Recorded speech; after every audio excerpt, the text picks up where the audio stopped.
اچھا حضرت، فدیے کے بارے میں بتائیں کہ فدیہ جو ہے روزے کا وہ کیا ہوتا ہے، کون دے سکتا ہے اور کون نہیں دے سکتا؟ جی، ہر مریض جو ہے وہ فدیہ نہیں دے سکتا. ٹھیک ہے. یعنی یہ ان لوگوں کے لیے ہے کہ جو ایسے افراد ہیں کہ جن میں روزہ رکھنے کی طاقت بھی نہیں ہے اور آئندہ ان کو امید بھی نہیں ہے کہ کبھی ان کو روزہ رکھنے کی طاقت حاصل ہو سکے گی. شریعت کی اصطلاح میں ایسے عمر رسیدہ افراد کو شیخ فانی کہا جاتا ہے. ٹھیک ہے. کہ جن کی عمر اس درجے پر آ گئی ہے کہ اب ان کے لیے روزہ رکھنا ممکن نہیں رہا ہے. تو ایسے افراد کے لیے فدیے کا ایک حکم ہمیں شریعت میں ملتا ہے کہ وہ ہر روزے کے بدلے ایک شرعی فقیر کو 2 وقت کا کھانا کھلائیں گے، یا پھر جو ہے ایک صدقہ فطر کی رقم جو ہے کسی شرعی فقیر کو دے دیں. ٹھیک ہے.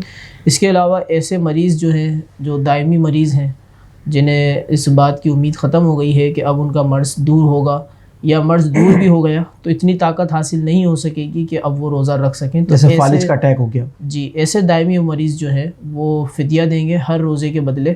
اور میں نے دونوں صورتیں جو ہیں فدیے کی آپ کے سامنے بیان کی کہ ایک صورت تو یہ ہے کہ ایک فرد کو جو ہے 2 وقت کا کھانا کھلا دیا جائے، یا دوسری صورت یہ ہے کہ ایک فقیر کو جو ہے صدقہ فطر کی رقم کا مالک بنا دیا جائے. اچھا، اس میں یہ بھی ضروری نہیں ہے کہ الگ الگ فقیروں کو جو ہے صدقہ فطر کا مالک بنایا جائے. ایک ہی فقیر کو مکمل فدیوں کی رقم جو ہے وہ بھی دی جا سکتی ہے. ٹھیک.